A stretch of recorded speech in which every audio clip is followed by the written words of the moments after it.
All right, Michael, now to a plea deal that may finally put a 6-year-old cold case to rest. And now friends and family wait to hear if the bones and clothing found in Northeast Oklahoma County field on Sunday are indeed those of 46-year-old Vicki Peters. She was from Oklahoma City, has been missing since April of 2004. Her family has long suspected her estranged husband, 62-year-old Irvin McCoy, had something to do with her disappearance, and last week he told prosecutors where they could find her body. New at 6, the remains have been taken to the ME's office for identification, and that's where we find Adriana Ivashinsky with the latest on the case. Well, Kelly, the medical examiner's office is still waiting for the dental records from the family of Vicki Peters so they can make that positive identification. But once they have those, the ME's office says it should be a couple of days for them to make that positive identification.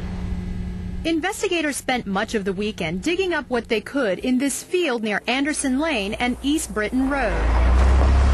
On Monday morning, Oklahoma City police were wrapping things up.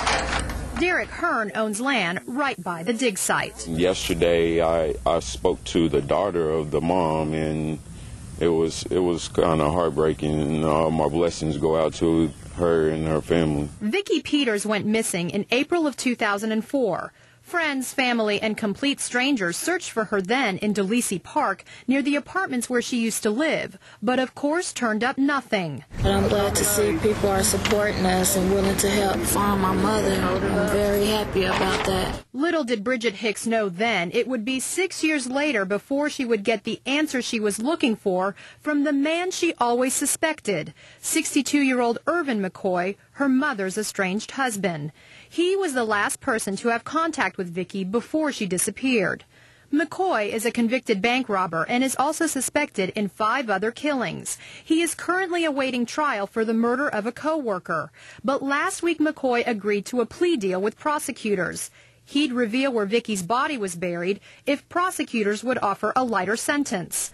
McCoy identified this rural wooded area, and the medical examiner's office confirms that is where investigators found bones and clothing Sunday night. We don't like to say we think it's this person. We want to know for sure. And so we're working with the family on getting those dental records brought to us so we can do the comparison so we'll know for sure, and then perhaps give this family a bit of peace.